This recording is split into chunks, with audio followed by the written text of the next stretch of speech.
Hola Julio, hola, ¿cómo ¿Cómo estás? estás? ¿Todo bien? Bueno, bien, ¿y vos? Bien, todo bien. Bueno, muchísimas gracias, che, por, si te Recording in parece, progress. arrancamos. Este, Te cuento, Julio, que en principio esta actividad forma parte de un conjunto de actividades que se vienen haciendo ya en la universidad desde siempre, que es celebrar la semana del periodista. Esta vez la hicimos extendida esta semana. Y bueno, y siempre tratamos de invitar a distintos trabajadores de los medios con el objetivo de poder contar sus experiencias, las trayectorias que van desarrollando en los medios de comunicación, también no solo en los medios de comunicación, sino también en organizaciones donde ejercen distintos aspectos y perspectivas del campo de la comunicación. Así que bueno, es un gustazo tenerte aquí en la Universidad de Quilmes, lamentablemente a través de una pantalla.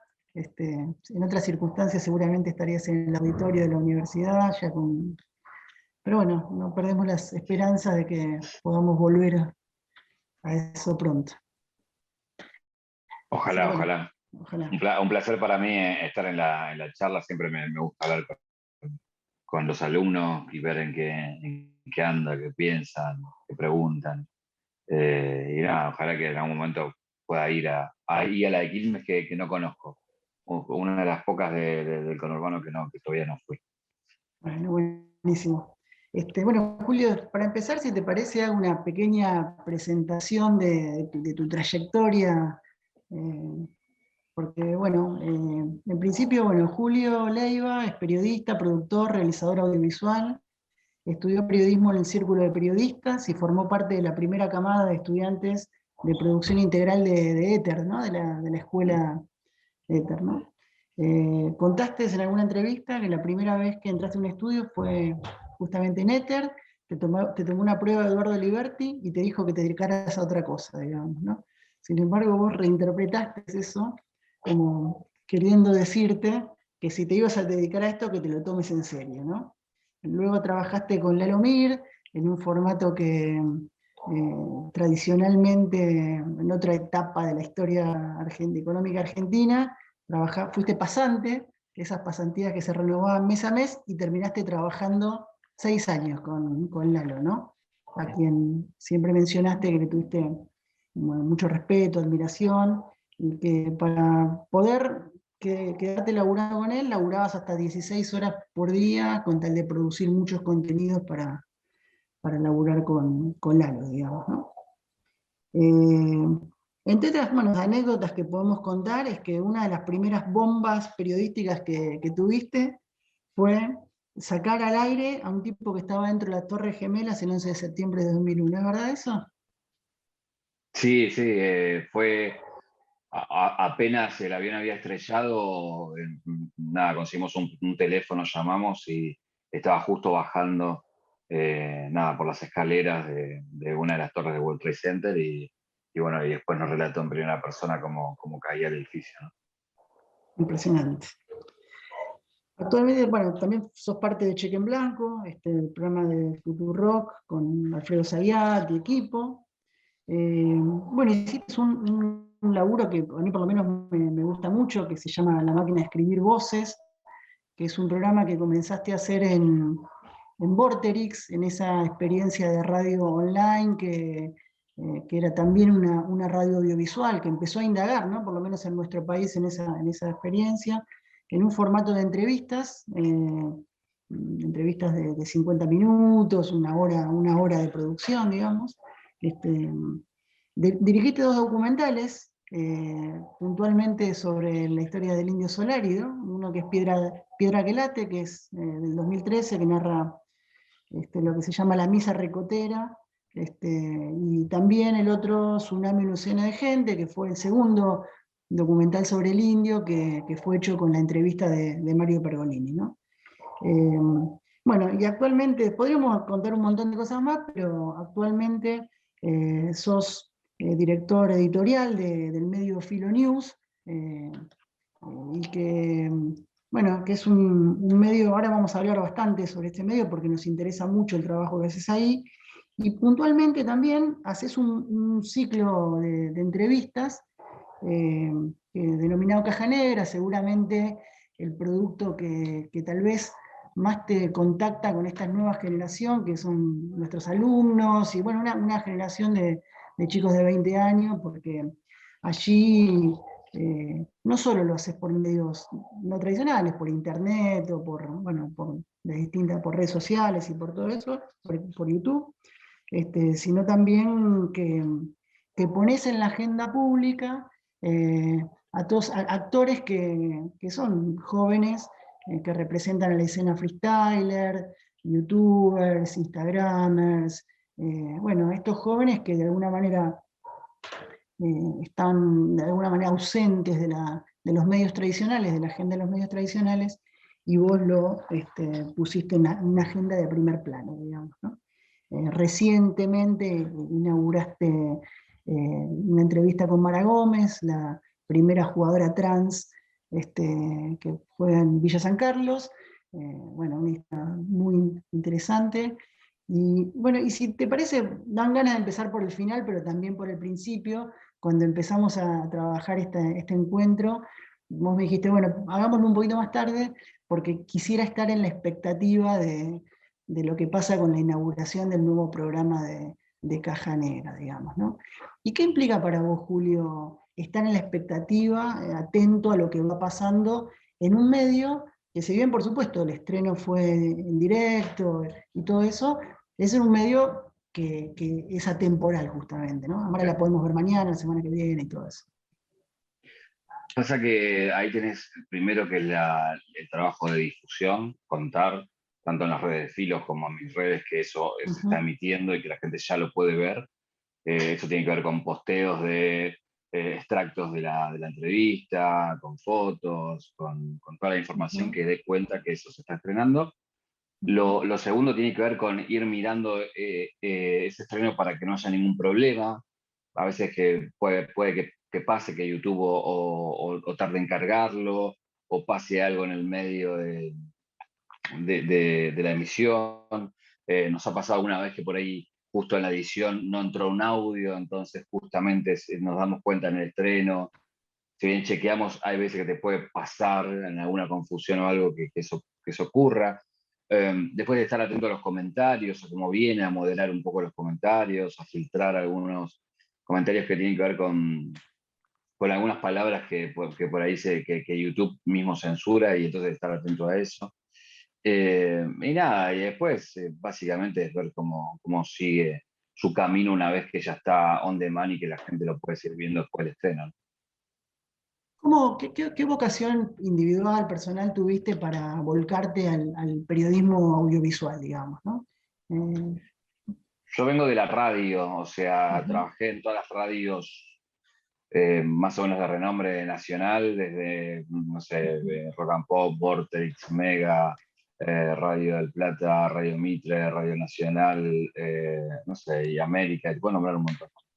Ujú. Entonces, tuve 10 años de experiencia, o sea, laburé 20 años en la radio, digo, pero a los 10 años de experiencia sentía que ya mi ciclo, digo, esa zona de confort ya la había agotado, ¿no? Desde servir el café al conductor, que es lo primero que haces, y alcanzar los mensajes que llegaban a la radio, hasta dirigir programas, conducirlos, ser tentado para dirigir radios también. Eh, entonces, nada, sentía que ya no tenía nada nuevo que descubrir, sino más bien utilizar la experiencia o el oficio que ya había adquirido.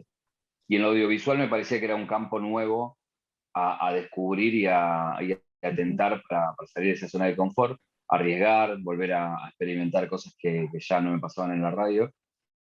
Y después el paso siguiente fue eso también, ya la experiencia que traía de la radio y la experiencia que traía desde la televisión o desde lo audiovisual, volcarlo en lo digital, es otro código, ¿no? Entonces creo que un poco era eso, tentar un poco la suerte de nuevos terrenos y ver cómo iba, y si podía aprender esos códigos y también reproducirlos, ¿no?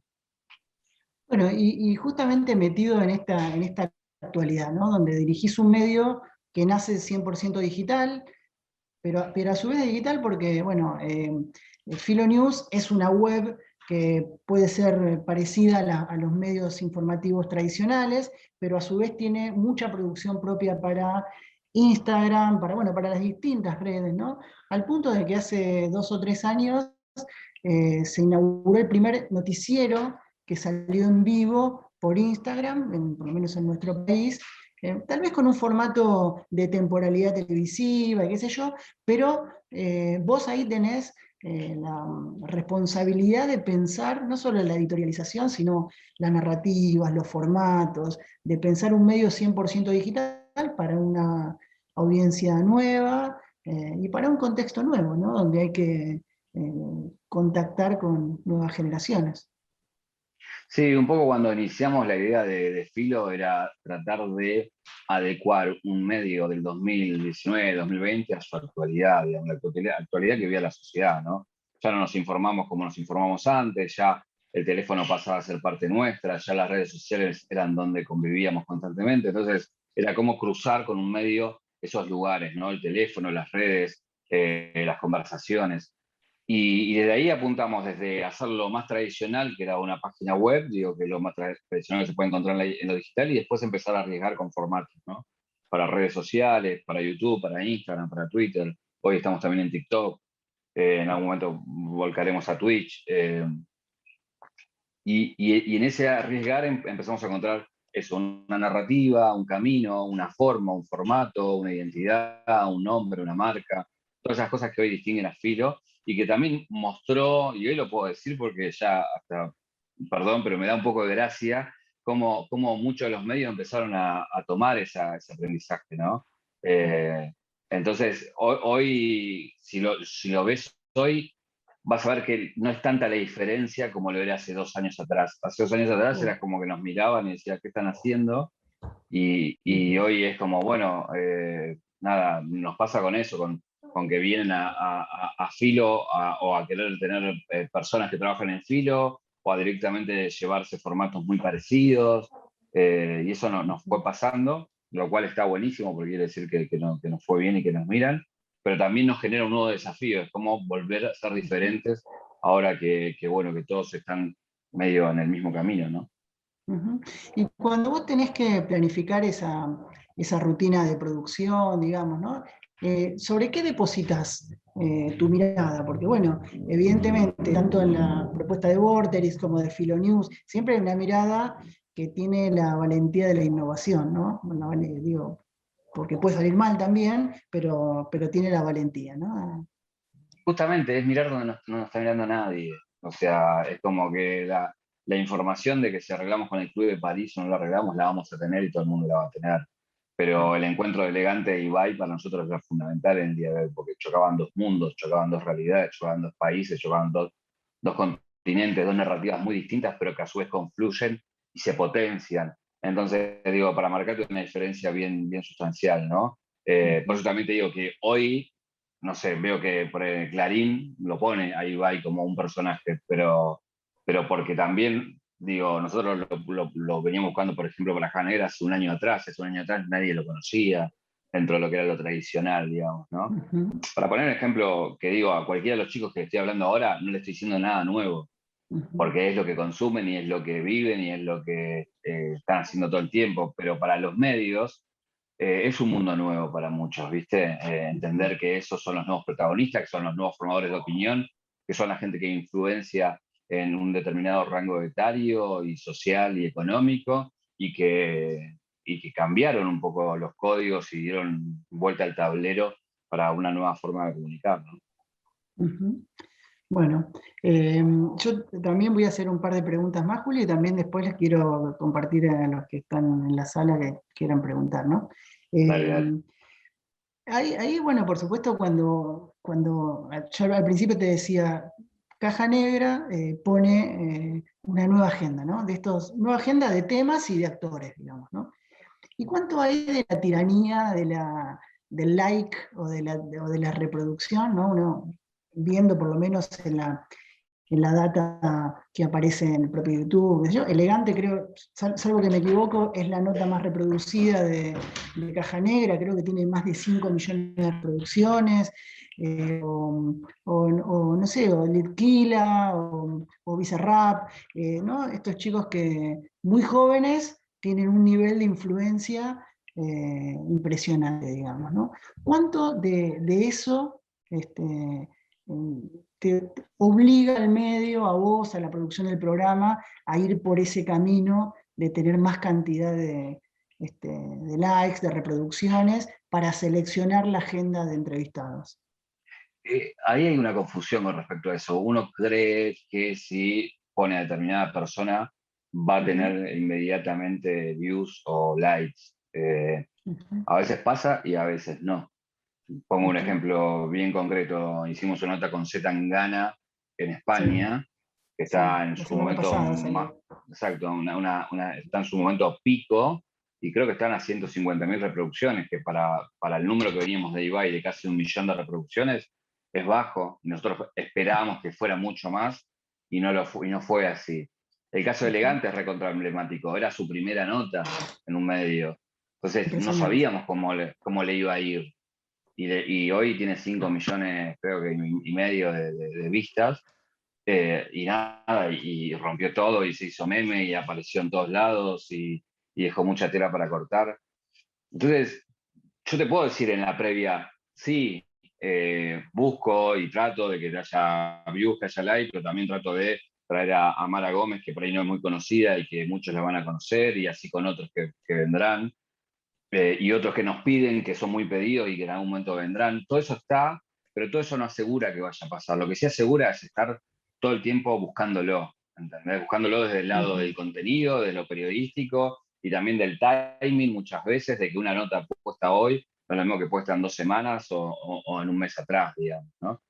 Entonces es Ujú. un poco de ese entre buenas prácticas que vas adquiriendo con oficio y un poco el olfato periodístico también, bueno, que es algo que viste que está ahí en el aire, que no sé si se puede transmitir muchas veces porque es la mirada, ¿no?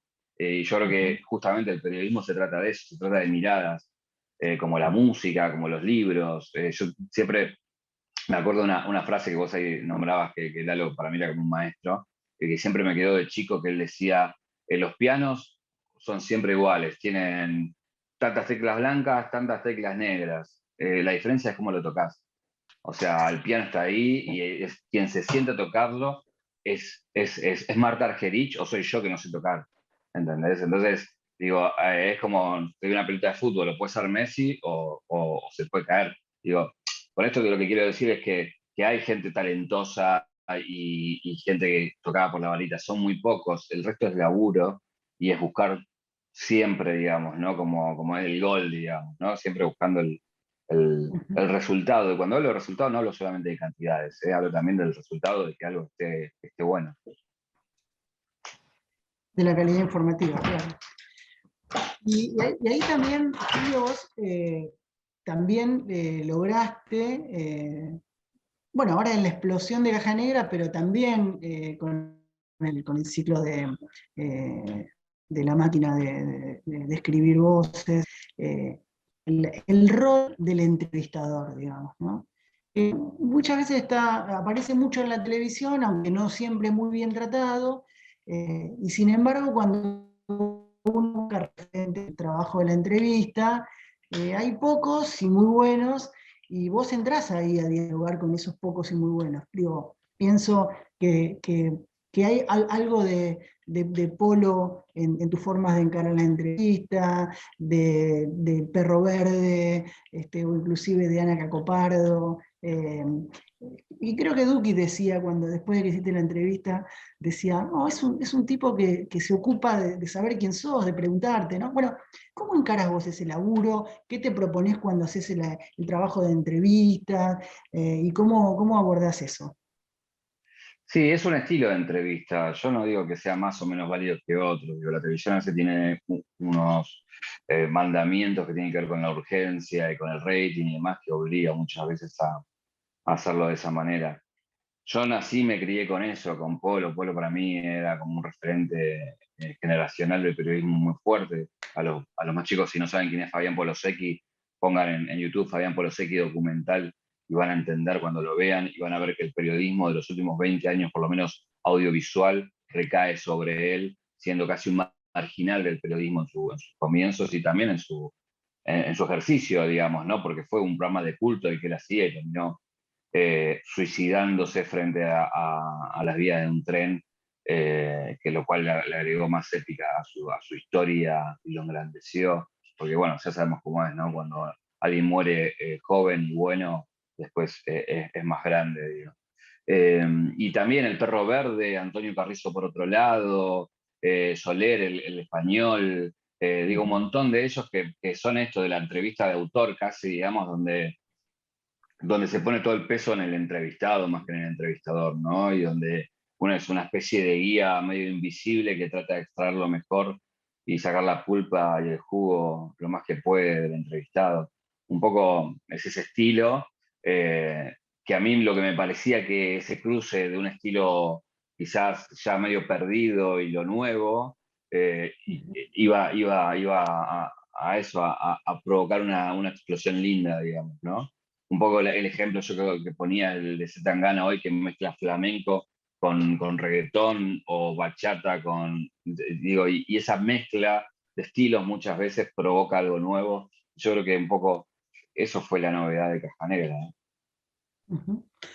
Bueno, Julio, si te parece, le proponemos a los que están en la sala, si alguno quiere hacer una pregunta, este, sin miedo, que siempre el primero cuesta. Dale, Hola, buenas noches. hola, ¿cómo va? Nada, la pregunta que tenía para hacerte es un poco tangencial a la que te acaban de hacer, pero en un par de entrevistas de Caja Negra que vi, como por ejemplo la que le haces al misionero, que en un momento le mencionás algo, o sea, le traes a la memoria algo que él dijo en un momento, que es la frase esta, ya tengo 30, que a mí me quema la cabeza cómo el chabón se sorprende ante la pregunta y ante el conocimiento que vos tenés. Y nada, yo lo que te quería preguntar era hasta qué punto eso se debe a un trabajo periodístico de rigor y hasta qué punto se debe a que por ahí forma parte de tus consumos culturales.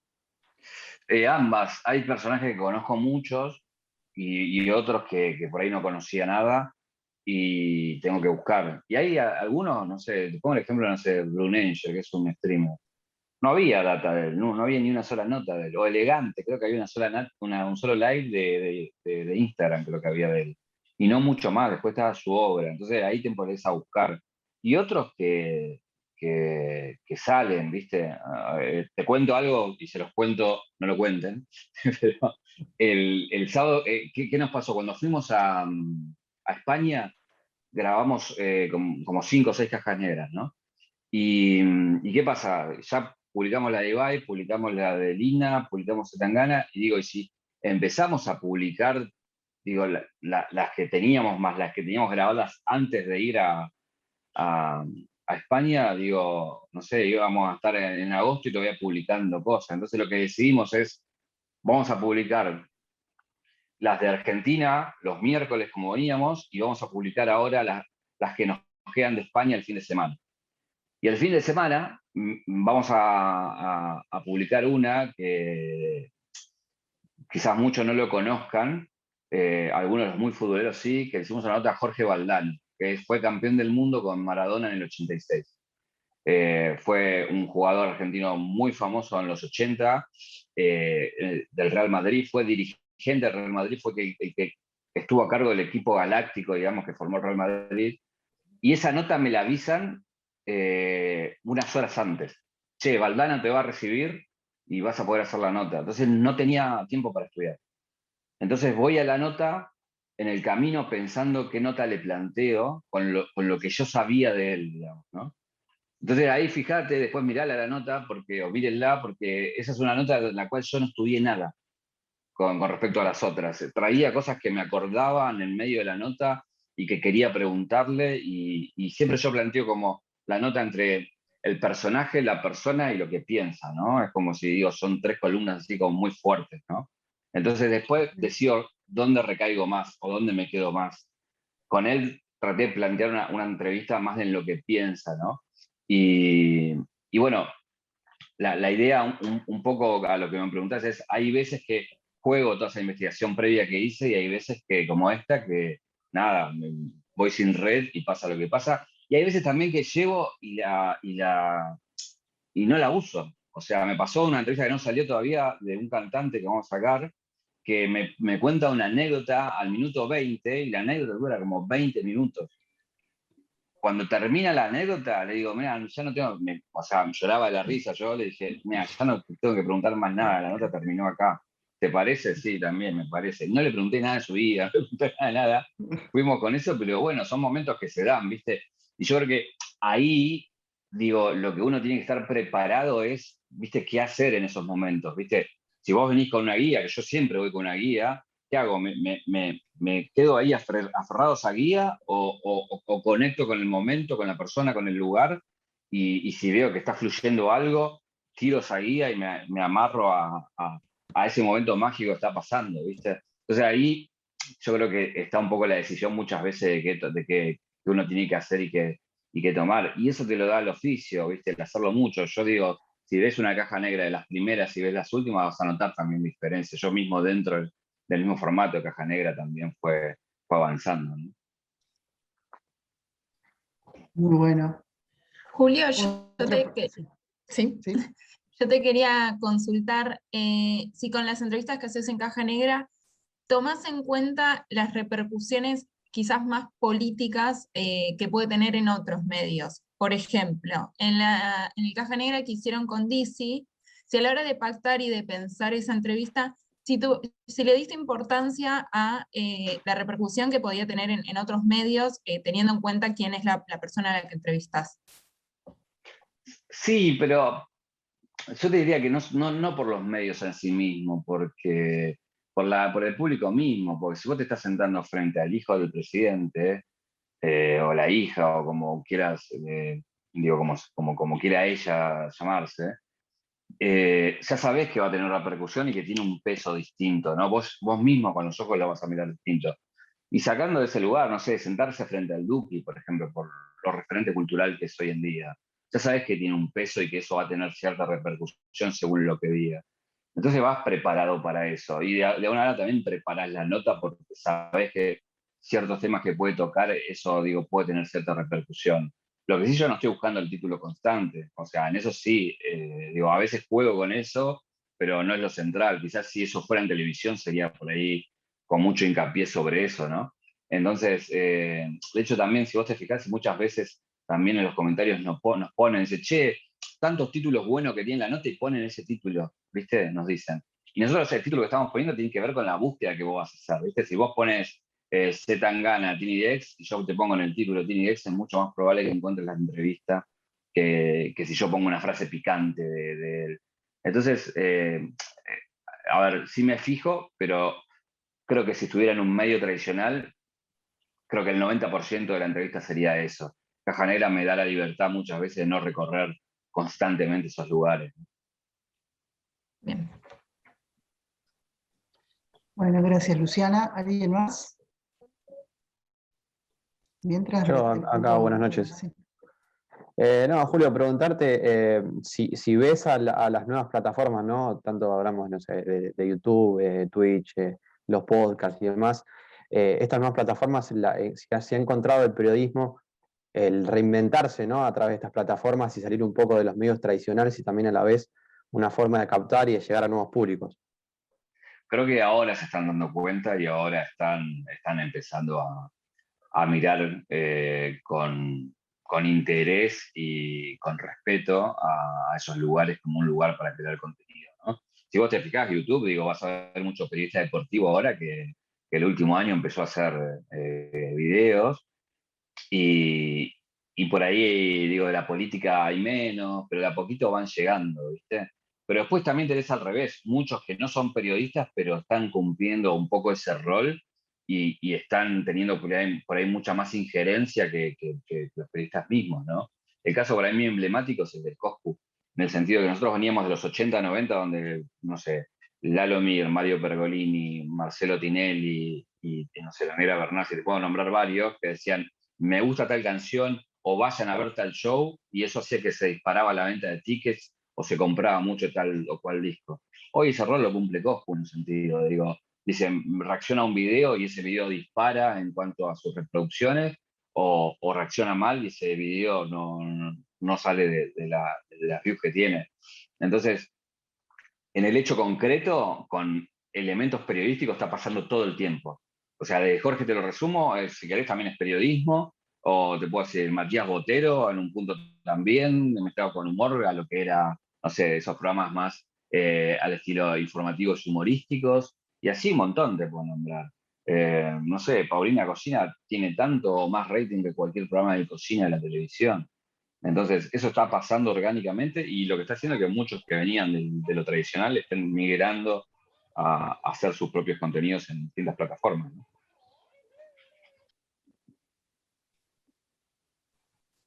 Buenísimo. Yo quería preguntar, hola, ¿cómo andan? Hola, ¿cómo Gracias estás? primero por la entrevista y me quedé pensando en relación a lo que vos contabas, Julio, de tu trayectoria anterior, que bueno, que Dani ahí expuso en escena, y que venías de la radio y sobre cómo articulabas esas ganas de descubrir un nuevo lenguaje, crear lenguaje audiovisual, y algo que tienen las nuevas plataformas es esa conexión entre la imagen y el sonido. De hecho, bueno, yo ahora estoy con auriculares, muchos y muchas están sin cámara y están escuchando. Digo, hay algo de la escucha que parece ser también hoy en día el centro de esas nuevas redes, digamos.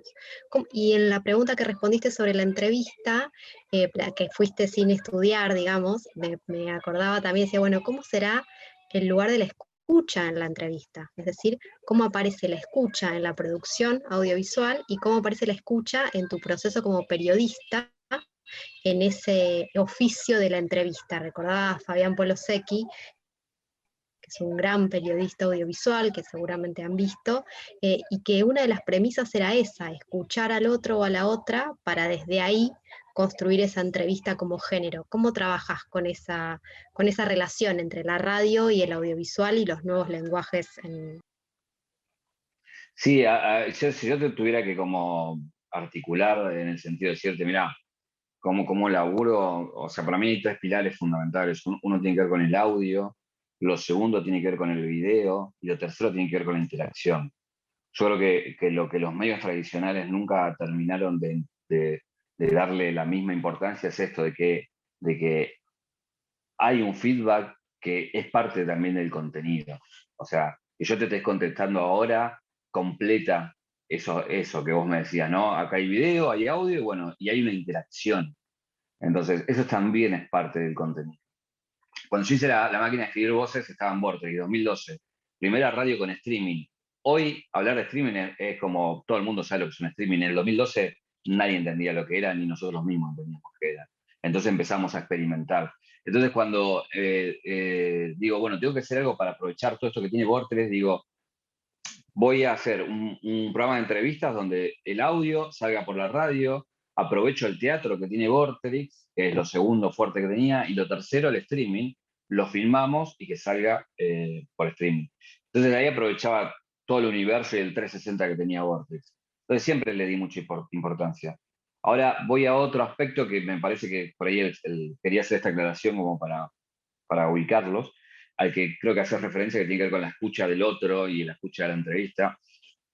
Para mí es muy importante escuchar. Y hay un problema que nos pasa a nosotros cuando recién arrancamos con esto, es que, viste, cuando te mandan a hacer una entrevista, que vos estás más preocupado por lo que tenés que preguntar que por lo que te responden. Y muchas veces no escuchás cuando estás preguntando porque estás preocupado en la próxima pregunta. Y cuando te terminó de contestar, o vas al papel o tratás de acordarte qué era lo que ibas a preguntar. Y eso hace que, viste, que no termine de fluir la conversación, y eso con el oficio, con el tiempo lo vas puliendo, lo vas mejorando y ya dejas de anotar, ya empezás a acordarte. Una vez que te acordás, te relajás y empezás a charlar. Y decís, bueno, tengo estas preguntas guardadas y mientras charlo, después por ahí saco alguna y me entrego a la charla. Esas son cosas que vas ganando ahí con la experiencia y con el oficio.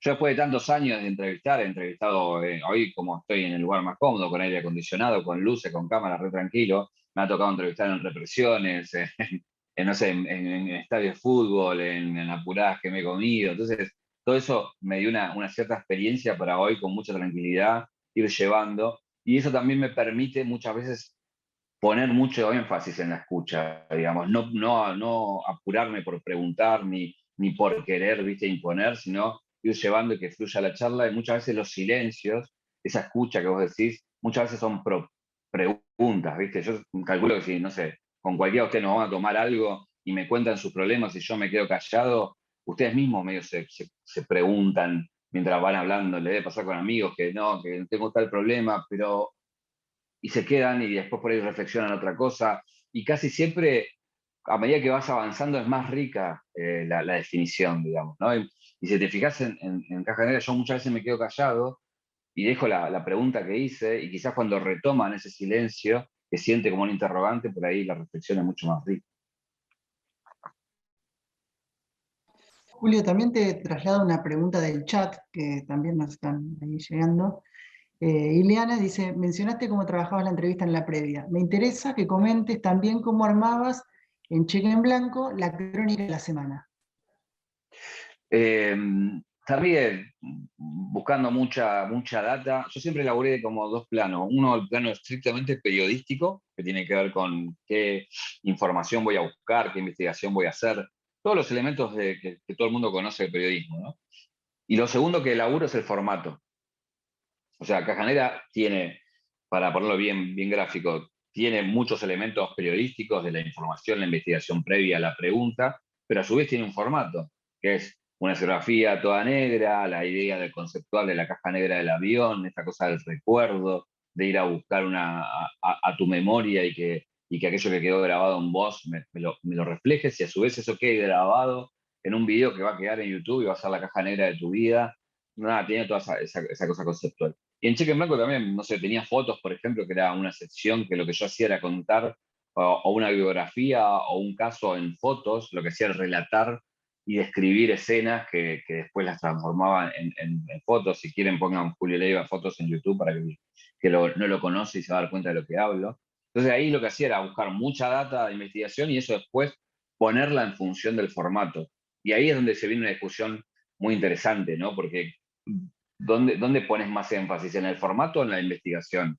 Y ahí es donde me parece ese fino equilibrio es lo que te puede hacer dar algo diferente, porque hay veces que el formato debe ganar y hay veces que la información debe ganar, y manejar ese frío caliente muchas veces es lo que te puede dar, nada, te puede dar una cosa distinta, ¿no?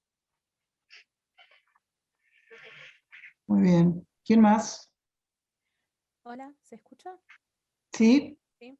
Hola, Julio, ¿qué tal? Primero ¿Cómo estás? quería resaltar la manera de respeto en que hablas con los entrevistados.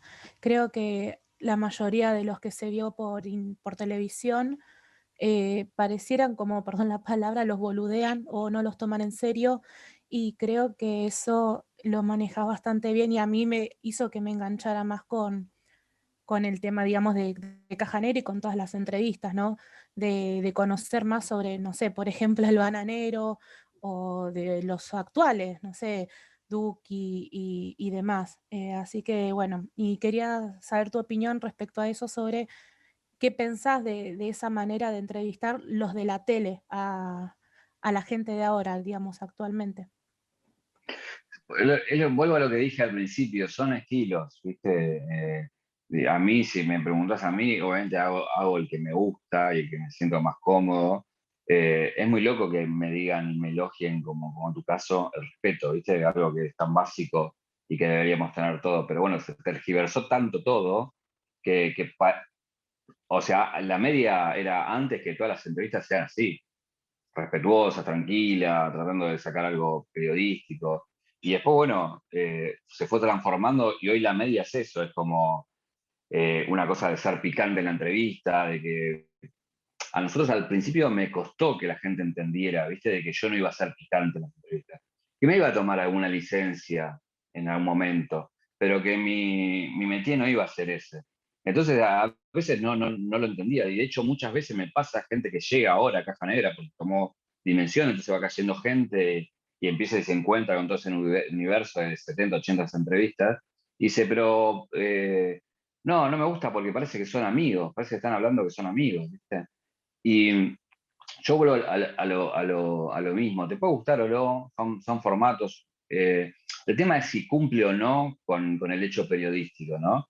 Si vos ves la nota con el Duki y ves a una mega estrella hoy despojado de ese estrellato y entregando un poco el corazón en la entrevista y contando un montón de cosas que quizás ni debería porque los managers no quieren que las cuente, me parece que hay un logro periodístico ahí, ¿no? Tanto de nuestro como de él también, de llegar a ese lugar, ¿viste? Despojado con eso y sintiendo esto, que es un lugar donde se siente respetado para poder hacer esto, ¿no? Entonces, digo, si la entrevista después, en términos periodísticos, tiene todo lo que tiene que tener una entrevista, el formato después te puede gustar más o no, pero es innegable que si hay muchos, como decíamos recién, títulos o muchas cosas que no sabías, o lo sentiste humano, o te enteraste de cosas que no tienen nada que ver con su personaje, entonces, nada, el objetivo está cumplido, ¿no? Muy bien, ¿otra pregunta? Hola, buenas noches. Yo le quería consultar acerca de qué le genera que muchos streamers a los que entrevistó luego reaccionen a sus propias entrevistas o incluso también a las de otros. Por ejemplo, no sé, se me ocurre Goncho, Coscu, eh, ellos reaccionando a las propias y también a la de otros streamers. ¿Qué te genera a vos eso? Nos puso muy contentos. Primero porque, digo, cuando nosotros arrancamos con esto, creo que de hecho la primera nota que hicimos de streamer fue Coscu. Arrancamos por el más importante, por lo menos acá en Argentina. Imagínate que nada, en 2019 nosotros ya veníamos viendo todo el mundo Twitch cuando arrancamos con todo esto y viendo cómo entrábamos y qué sé yo. Y después cuando hicimos la nota y él se sintió respetado y eso hizo que después hablara de la nota, que la reaccionara, que otros la vieran, que otros quisieran venir, que después que vinieron reaccionaran a su propia entrevista, que reaccionaran a la de otros, lo que vos contabas. Es muy difícil que se dé, ¿viste? No es fácil que se dé. Sobre todo, digo, los que consumen Twitch saben lo que es eso. Es un lugar, digo, que tenés que entrar ahí porque tiene sus propios códigos, porque tiene su propia historia, porque también es un lugar en el que, digo, no podés ir a imponerte, digamos. Tenés que ganarte a la comunidad, a la escena y todo eso. Y eso con Caja Negra se dio de una forma orgánica. O sea, si vos me preguntás si yo hice eso para que eso sucediera, no. Nunca me imaginé que iban a reaccionar a Caja Negra en Twitch. Cuando lo vi, no lo podía creer, y después cuando vi que se hizo costumbre con muchas otras, me pareció maravilloso y lo sigo agradeciendo. Y eso también creo que hizo que Ibai, por ejemplo, dijera, sí, hagamos la nota.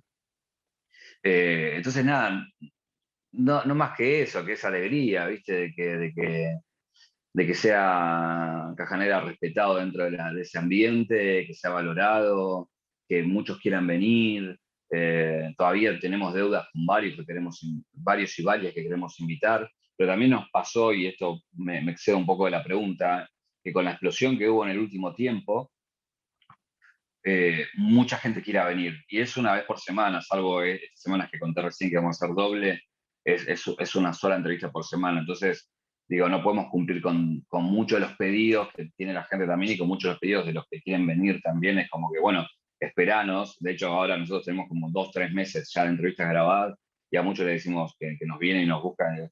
Bancanos que pase un tiempo y volvemos a grabar y ahí los invitaremos. Entonces, nada, la verdad que eso es lo positivo de la explosión, en términos de que se propala y que lo ve mucha más gente. Y después también hay una parte que está buena, que quiere venir mucha gente, y también una parte mala que tenés que elegir porque no puedes hacerla a todos, y eso también a veces cuesta, ¿no? Julio Malena pregunta por el chat, ¿cómo te ayornás a las formas de comunicación, a las nuevas formas de comunicación como la brevedad de los textos, los términos que usan los jóvenes o que están de modas o los memes? ¿Cuál es tu camino para interiorizar en esas dinámicas? Es que es lo que hago. O sea, me imagino que todos ustedes hacen eso. O sea, hoy mis amigos a mí me mandan memes. O sea, me lo mandaron hace 5 años, no es que me lo mandaron ayer, o de hace 10. Y digo, hay palabras que son nuevas y que tengo que entender y saber qué es, y hay otras que no sé, la otra vez me acuerdo que alguien me bardeaba con el cosito de, que me pareció, siempre me río, con el de señor Burns, ¿viste el meme? Con el gorrito, porque yo puse al toque Roque, por cuando había salido el tema de elegante. Entonces me dijo, me pone el meme del gorrito de señor Burns. Y el toque rock es una palabra que tiene 30 años, que va y vuelve, ¿viste? O como el chabón que se decía en los 80 y que después volvió, o chapar, que decían los abuelos y después volvió, es medio cíclico todo. Entonces, no sé si es ayornarse, sí yo creo que a lo que llegué y a lo que llegamos con el equipo de Filo es entrar en el algoritmo, ¿no? ¿Esto qué quiere decir? Que yo al principio miraba gente que tenía 1 millón de seguidores, después el algoritmo de YouTube, de tanto mirar eso, me empezó a recomendar los que venían con 100.000 seguidores, después, no sé, Elegante yo lo venía siguiendo hace 2 años, entonces siempre estaba la duda, ¿cuándo lo hago? ¿Cuándo lo hago? ¿Cuándo lo hago? ¿Cuándo lo hago? Me mete a la Bizarrap y digo, ahora es el momento de hacerlo. ¿Entendés? Y así me está pasando con un montón que sigo que tienen 10.000, 15.000, 20.000 seguidores, porque ya el algoritmo me los recomienda, ¿viste? Me dice, vos consumís mucho, ya te habrás cansado de esto, mira esto nuevo, que es un poco cómo funciona todo, que tiene que ver más o menos con lo que vos venís consumiendo. Entonces, en ese sentido, sí, me lo hace fácil muchas veces la plataforma, ¿no? Tanto en TikTok como en YouTube o en Spotify. A mí me da gracia porque una vez me paré hace 2 años atrás en la redacción de Filo y digo, chicos, tenemos que mirar TikTok. TikTok va a explotar y tenemos que, métanse, consuman, hacen una cuenta, mírenlo, empiecen a entender el código. Y todos me miran, diciendo, ¿qué? ¿Qué cosa? ¿Viste? Y muchas veces ahí, ¿viste? Se juega un poco la palabra y la autoridad de uno también, porque vos estás diciendo, che, tienen que ver esto porque esto la va a pegar. Y fue 2 años atrás, ¿viste? 2019 fue. Y bueno, nada, no venía pegando en Argentina, no venía pegando, hasta que en la pandemia la pega, ¿no? Y ahí fue un placer ver como muchos de los que estaban ahí empezaron, después vi que tenían TikTok, ¿viste? Y como que entendieron que había que entrar. Lo mismo con Twitch, cuando yo decía, ¿viste? Tenemos que entrar, pero porque trabajamos de eso, yo trabajo de eso. O sea, mi trabajo es estar mirando eso todo el tiempo. Lo miro con ojos muchas veces donde me entretengo y muchas veces con ojo profesional, decir, a ver qué es lo próximo que viene. ¿Entendés? Entonces, me parece que si le tendría que dar una respuesta a la palabra ayornarse, es trabajo para eso, digamos, para estar siempre pendiente de lo próximo que va a venir y para que me agarre bien parado cuando eso se vuelva algo popular, ¿no? Muy bien. Mira, ahí pregunta Patricio, dice, si bien Caja Negra se caracteriza por las entrevistas a referentes culturales actuales, ya sea músicos, comediantes, etc., ¿contemplaste la idea de entrevistar a políticos, por ejemplo? ¿Cómo crees que sería una Caja Negra de ese estilo? De todos modos, hay ya entrevistas a algunos políticos, ¿no? Claro. Sí, lo que hicimos fue hacer varias entrevistas y después probar más adelante para ver cómo era el formato con políticos. Hicimos creo que a Cafiero, bueno, hicimos 2 o 3. Y lo que dijimos es, bueno, funcionan, están bien, veamos el momento. La pandemia hizo un estrago en todas nuestras vidas y tergiversó mucho también de la vida política. Entonces, un poco la apuesta que queremos hacer es que volver a las entrevistas políticas ya más cercano a las elecciones, ¿no? Donde haya temas donde el formato permita hablar desde otro lugar, digamos, ¿no? Entonces, creemos que más cercano a las elecciones volveremos con entrevistas políticas. Y también digo, Caja Negra hace un hincapié sobre lo digital, sobre las nuevas generaciones, sobre los nuevos lenguajes, pero hace un hincapié, no quiere decir que no haga a Rodrigo de la Serna porque me encanta hacerlo, o a Pepe Mujica porque me gustaría entrevistarlo, digo. De hecho, la entrevista que conté que va a salir hoy, Valdano tiene 65 años, pero me parece que su mirada aporta mucho también a las nuevas generaciones. Bueno, eso también es particular, ¿no? Porque Cafiero, por ejemplo, es una nota muy poco vista dentro del ciclo. Creo que también está Ofelia Fernández, que además es joven y qué sé yo, pero Pepe Mujica tiene casi 2 millones de vistas, ¿no? Lo cual también quiere decir que no es un público que desprecie lo político. De hecho, lo que busca es pensarlo desde otro lado, porque además muchos de los chicos que entrevistaste abordan la dimensión de lo político, lo hacen en Sí, freestyle, lo hacen charlando con vos, por supuesto, ¿no?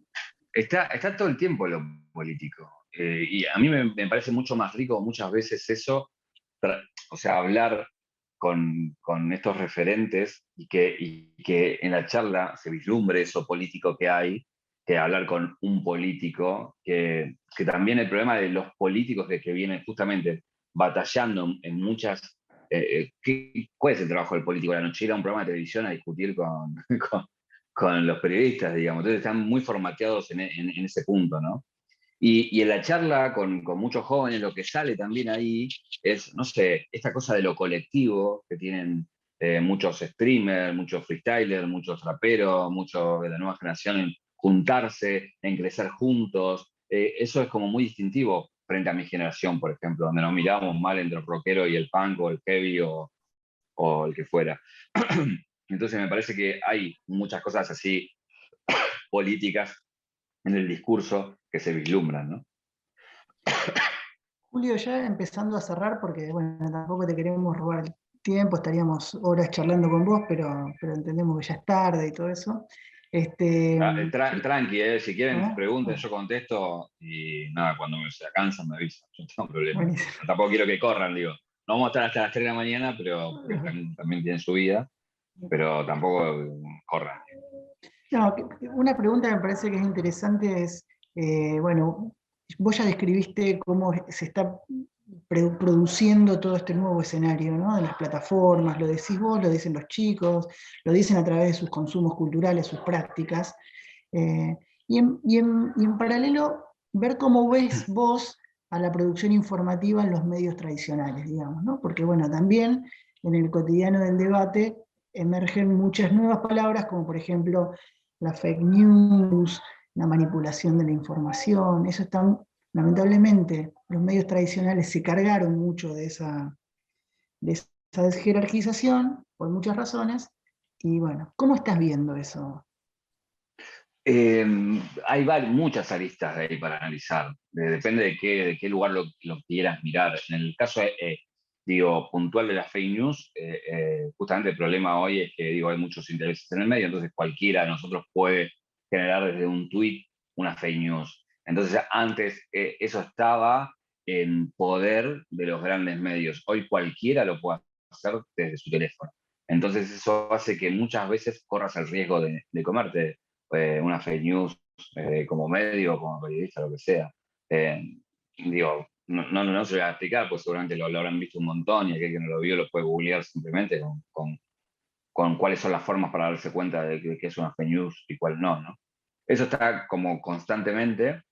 Después también hay una cuestión hay que repensarse, o sea, hay un montón de prácticas que siguen siendo del 60, del 70, cuando no sé si tienen mucha razón de ser hoy en el mundo de hoy, ¿no? Entonces ahí, no sé, te pongo el ejemplo más claro. Las AM siguen con esta cosa de cada media hora un boletín informativo. ¿Tiene lógica hoy eso con Twitter de por medio? Para algunos sí, para otros no. Vos me podrás decir, mirá, las AM lo escucha gente muy grande que no tiene ni usa Twitter. Entonces viene bien, ok, pero bueno, sigue siendo tan necesario como lo era en los 60 cuando era la única forma de enterarse de una noticia a último momento. Y así te puedo trazar con un montón de otras cosas. Entonces digo, me parece que hay un desfasaje entre los medios tradicionales y nuestras formas de consumir información que no termina de encastrar, digamos, ¿no? Yo sé que en algún momento eso va a suceder porque no va a quedar otra, pero después también lo que viene es, bueno, ¿cómo pensarnos nosotros? Digo, me parece que mi aporte hoy más rico hacia ustedes es preguntarles si ustedes quieren trabajar en un medio o ustedes quieren ser un medio. O sea, hoy digo, yo puedo ser una marca, Julio Leiva puede ser una marca, digo, no sé, acá veo a Flor Medeiro que puede ser una marca, Lourdes Rodríguez puede ser una marca, Melena Carachosolo, digo, cualquiera de ustedes puede ser una marca y no necesariamente necesita entrar en un medio. Entonces, esa lógica se quebró y cambió. Antes necesitabas que un gerente te diga, sí, vení, yo te doy el trabajo. Hoy vos podés empezar a realizar contenido, que también te va a servir para que el día de mañana te exponga y algún medio por ahí te contrate, digo, pero también digo, eso, pensarse ese lugar, te puede hacer comenzar un recorrido en el cual yo siempre recomiendo que hay que hacer, que la constancia es la única salida en el hacer de semanal, diario, pero que siempre haya una producción de contenido. Y después también, con esto de que hablamos antes de las views, de los likes y demás, hay gente que vive con 50.000 seguidores, porque encontró un nicho que le paga y eso le permite vivir de lo que le gusta. Y hay gente que vive muy bien porque tiene millones de seguidores y no trabaja en medio. Entonces, eso es un quiebre en la lógica también, me parece interesante para mirarlo y para estar atento. Digo, cuando yo arranqué y estaba estudiando, era carísimo comprarse una cámara. Hoy digo, sigue siendo caro, pero es mucho más accesible que hace 20 años atrás. Y así con un montón de otras cosas que están al alcance de la mano. Yo digo, tengo una charla donde tengo 40 personas ahora viendo atrás de un celular. Y eso era impensado hace 20 años atrás. Entonces, digo, ahí están muchas herramientas en favor de ustedes para poder producir lo que tengan ganas de producir. Y si eso lo piensan también, que creo que otro de los déficits que hay a la hora de formar periodistas es, el periodista se encuentra siempre con dos problemas. Uno es el generar información y el otro es generar dinero. Entonces te enseñan a generar información, pero no te enseñan a generar dinero. Y eso me parece que es algo que también tiene que cambiar en la lógica, en que nosotros tenemos que entender de cómo ese contenido que tenemos lo podemos vender. Pero lo podemos vender en el buen sentido, digo, ¿no? En el sentido de que sea nuestra fuente de trabajo. Y ahí me parece que hay mucho por aprender porque justamente todas estas plataformas están dando nuevas posibilidades que muchas veces se desconocen. O sea, digo, quizás yo digo que YouTube te paga por contenidos y tenés determinadas views y seguramente muchos de ustedes por ahí ni lo saben. Y que parece obvio, pero quizás no lo saben. Y así con Twitch o con TikTok lo va a hacer ahora, Instagram lo va a hacer después, y muchas otras plataformas que pueden ser un lugar de creación de contenido y también de que eso también sea una forma de vida, ¿no? Buenísimo, Julio. Hay una de las últimas preguntas ya. Agustín se quedó enganchado cuando hablaste sobre Twitch y pregunta qué contenido, si te gustaría tener un programa y con qué tipo de contenidos en esa plataforma. La verdad sí, cada vez me se use más Twitch. Lo que me pasa es que le tengo mucho respeto, entonces el día que lo haga tiene que ser porque siento que eso va a ser algo que voy a poder sostener en el tiempo y que va a ser una diferencia y que va a dar algo que aporte a la comunidad. Entonces, estoy en esa búsqueda y estamos en esa búsqueda con el equipo. Yo creo que en algún momento eso se va a dar, pero tampoco lo quiero apurar, es decir, porque hay que ir. Y viste, Twitch también tuvo una cosa ahí que en la pandemia explotó y muchos que venían de otros palos se metían, pero después no la pueden sostener porque, bueno, estaban en pandemia, estaban en su casa, estaban aburridos de lo que tenían que hacer y había que estar en Twitch, pero que después nos terminaron abandonando porque de alguna manera tenés que sentirlo también esto que yo decía, la constancia es fundamental en cualquier tipo de plataforma, digo, no es que vas a pegar algo un día y eso te va a garantizar. Todo el tiempo tenés que revalidar, ¿viste? Yo cada miércoles revalido un título con Caja Negra. O sea, no importa Ibai, no importa Duki, no importa Elegante, no importa, no. Siempre es lo que viene, es lo que me va a mantener vivo dentro de esa plataforma y eso también, digo, Twitch es eso, es la constancia, tenés que estar en vivo mucho tiempo, muchas horas. Y bueno, eso también tenés que encontrar qué narrativa frente a esa demanda de tiempo y de interés, porque también es una comunidad que parecería muy fácil porque hay alguien hablando y el resto escucha, pero no. Para mí es una de las comunidades más difíciles que hay. Y Matías pregunta si cuando pensaste Caja Negra, si imaginaste la repercusión que iba a tener, ¿no? Siempre uno trabaja para que las cosas que uno hace tengan repercusión, siempre. Cuando hice documentales o cuando hice programas de radio o cuando inclusive escribí cosas, siempre eso está, ¿viste? Ahora, sí, pensaba que tenía repercusión, pero la verdad me sorprendió la repercusión que tuvo o las cantidades por un lado. Esto después, no sé, que se transformara en meme, de que se hicieran peores entrevistas de entrevista, que padres e hijos lo miraran, que sirviera como un puente generacional, que muchos padres me escriban y me digan, che, vi la nota de Francastre y ahora entiendo que mi hijo que está con el counter todo el día puede ser un laburo para él. Entonces ahora le veo que le puedo comprar y el pibe agradece porque dice, mi viejo me está viendo que me puede comprar, gracias, porque con la nota puedo entender que no estoy boludeando. Entonces, nada, eso me sorprendió. Yo también lo hice en un punto también para entender. Yo la verdad que la curiosidad la tengo y siempre la tuve, ¿viste? O sea, yo creo que para ser periodista hay que ser curioso. Entonces, digo, si esa curiosidad la llevas como bandera siempre te va a ir bien porque en la pregunta constante, la respuesta justamente es tu materia prima como periodista, ¿no? O sea, vos vas a buscar con preguntas y te vuelve el resultado y eso es lo que vos vendés de alguna manera. Entonces me parece que es interesante todo lo que se generó y todo eso la verdad que no estaban los cálculos. No, la verdad que no nos imaginábamos que iba a pasar eso. Patricia dice, ¿cuál fue el caja negra más difícil de hacer y por qué? Mira, el de Ibai fue muy difícil en la previa. ¿Por qué? Porque estaba yendo con un formato que acá funcionaba a otro país, a hacerlo en otro estudio, la primera vez que hacíamos un caja negra en el lugar que no era nuestro estudio, y a alguien de otro país, y con otras costumbres, y con otro lenguaje, por más que hablemos español. Entonces, en la previa tenía cosas muy difíciles, ¿viste? Y la responsabilidad de esto de que, che, nos vinimos hasta acá, tiene que salir bien, ¿viste? Entonces, todo eso en la previa, y hay un video también, búsquelo en YouTube, pero como está, yo la verdad estaba nervioso de cómo plantear esa entrevista y que salga bien. Pero lo loco fue que cuando arranqué con toda esa atención en la entrevista, a la primera pregunta y primera respuesta, sentí que enganchamos y dije, no, es igual. Y ahí me relajé. Entonces empecé a jugar con él que ya se veía que venía entregado a jugar ese juego, ¿no?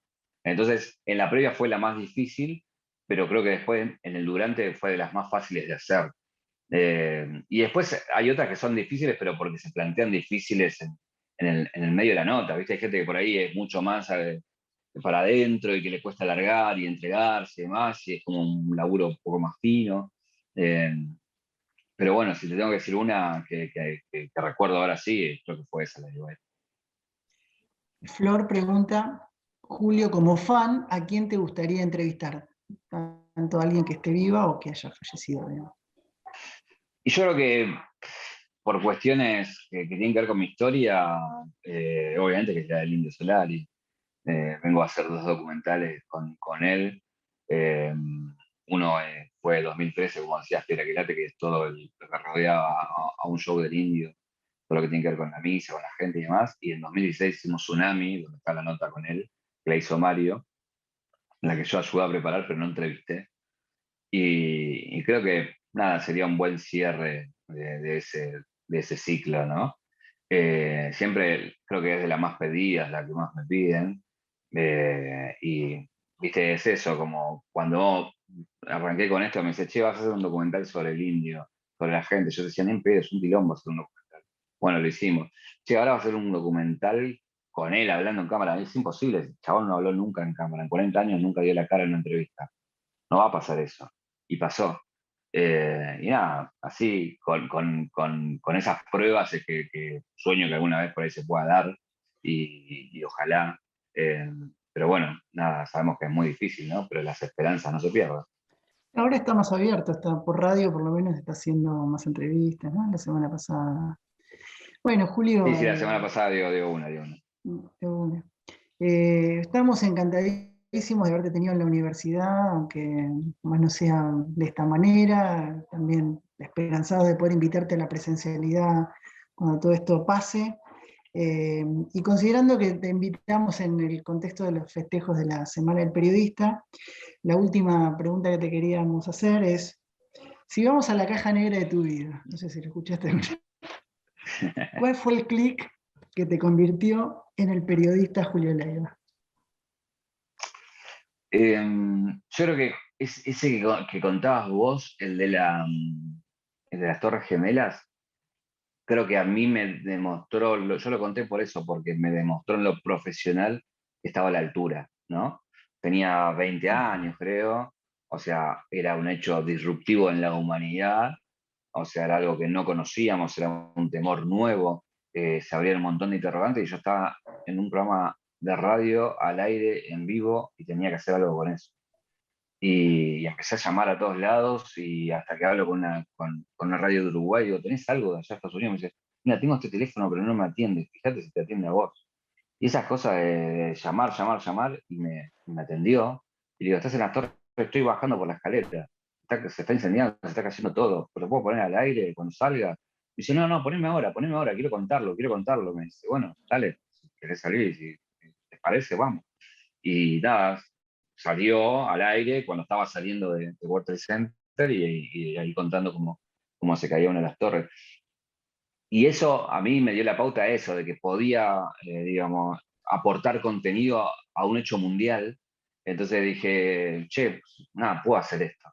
Entonces para mí eso fue como medio fundacional en ese sentido. Pero bueno, también como que todo el tiempo estás revalidando en esta profesión eso, ¿viste? O sea, para mí Cajanera es otra gran muestra, es decir, che, todavía puedo hacer contenido que interese a una audiencia heterogénea, porque, no sé, me escriben chiquitos de 7, 8 años y gente de 60 años, y eso es muy loco, ¿viste? Como que yo para mí está buenísimo que pase, no me lo esperaba tan así, pero nada, es como, no sé, la otra vez me pedían fotos chicos de 10 años, con el. Entonces, que el periodismo te pueda dar eso, que vos con eso, con algo periodístico, puedas generar eso, me parece que me sigue sorprendiendo y revalidando. Entonces, es otro clic y otro clic y otro clic que te va, nada, manteniendo en esto, ¿viste? Que haga que no me aburra y que me siga divirtiendo hacer esto y que siga teniendo nervios a la hora de entrevistar a Ibai. Impresionante, Julio. Bueno, che, el respeto por tu trabajo, encantados de tenerte y ojalá, como te decía hace un rato, nos podamos volver a ver en la universidad. Te queremos agradecer con un aplauso, aunque sea por esta vía. No, gracias. Y bueno. Gracias. La verdad que a mí me encantaría, o sea, aparte, digo, banco mucho a las universidades del conurbano. Digo, yo soy de La Matanza y cuando nada, se inauguró hace más de 20 años la Universidad de La Matanza, el cambio estructural que produce en las localidades es tremendo, ¿no? Esto de seguramente muchos que van a esa universidad es la primera camada de su familia que lo hace. Yo y nada, contabas vos que entrevisté a Mara Gómez y Mara Gómez es la primera estudiando enfermería, licenciatura y va a ser la primera profesional de su familia, ¿no? Y creo que eso me parece que ese valor que tiene me parece nada, como un diferenciador importantísimo. Así que por eso son los lugares donde más me gusta ir también, ¿no? Así que nada, gracias por la invitación y ojalá pueda visitarlo. Un abrazo grande, Julio. Sí. Una cosita más antes de que Sí, dale. Nada, esta semana estuvo muy convulsionada alrededor de lo que fue esta investigación periodística. Te saco completamente de lo que es tu trayecto personal, perdón por eso. Pero sobre la reacción conservadora, o sea, yo ni siquiera pude acceder a la información de primera mano y me quedé en todo lo que fue el revuelo que se generó alrededor. Y nada, más que hacerte una pregunta puntual, quería saber cuáles son tus consideraciones al respecto de lo que está pasando en torno a eso. A ver, yo creo que la información hay que darla, ¿no? Digo, después podemos ponernos a discutir sobre los finos, ¿no? Sobre si está bien esto o cómo fue hecho o aquello, pero me parece que digo, más en estos tiempos, digo, donde yo hago una información y eso está expuesto y está ahí, y lo que yo también te digo, eso también presupone que hay una interacción, digo, yo hago algo y eso va a devolver algo. Entonces, es ingenuo muchas veces cargar las tintas sobre algo como espantarse por algo así, y es ingenuo también no esperar una reacción frente a eso, digo, ¿no? Es un juego que me parece que también se juega medio a propósito también y les queda cómodo a muchos también, ¿no? Entonces, siempre voy a bancar que se puedan decir las cosas, digo, ¿no? Desde un lado como desde el otro. Lo que no banco son amenazas, eso me parece que está fuera del lugar, digamos, ¿no? Me parece que lo que hay que bancar es que cada uno tenga la libertad de decir lo que quiera decir. Y digo, y si está algo corrido de lugar, si es ético, está la gente para decirle no, y si es algo legal, está la justicia para decir no. Entonces me parece que siempre que vaya por esos andariveles, me parece que es lo que merecemos, ¿no? Que haya información Y en este te digo de ambos lados, digo, de la izquierda como de la derecha, como del centro. Me parece que justamente hoy lo que me parece que está pasando en las redes es que hay mucha información, demasiada muchas veces información. Y eso me parece que muchas veces termina de confundirnos muchas veces, ¿no? De no entender muy bien qué está pasando, y también muchas veces tiene que ver con las burbujas. Digo, quizás estamos hablando nosotros de esto y para, no sé, el 80% de la población ni saben de lo que estamos hablando. Y quizás es muy de un lugar, ¿no? Entonces me parece también ahí en ese sentido es que la verdad hay que usar las herramientas. Y en esto digo las herramientas de todos, del que produce como el que recibe, digo, ¿no? Me parece que también eso está bueno en ese sentido. Yo lo hablaba cuando estábamos en la nota. O sea, desde el lado periodístico me parece que también tenemos que nosotros entender que nosotros producimos imagen, sonido o palabras, y que del otro lado hay una interacción. Y eso, nada, mientras sea en términos democráticos, está todo bien. Tanto la emisión de la información como lo que el otro pueda llegar a decir. Cuando eso se quiebra, ahí sí estamos en peligro, me parece, ¿no? Cuando alguno de esos estamentos que son los que garantizan la democracia se quiebran, ahí es donde, digo, no hay que transar ni hay que volver atrás, ¿no? Bueno, Julio, muchísimas gracias nuevamente y muchas gracias a todos los que estuvieron en la sala acompañándonos. Hasta Muchas pronto y gracias. muchas gracias.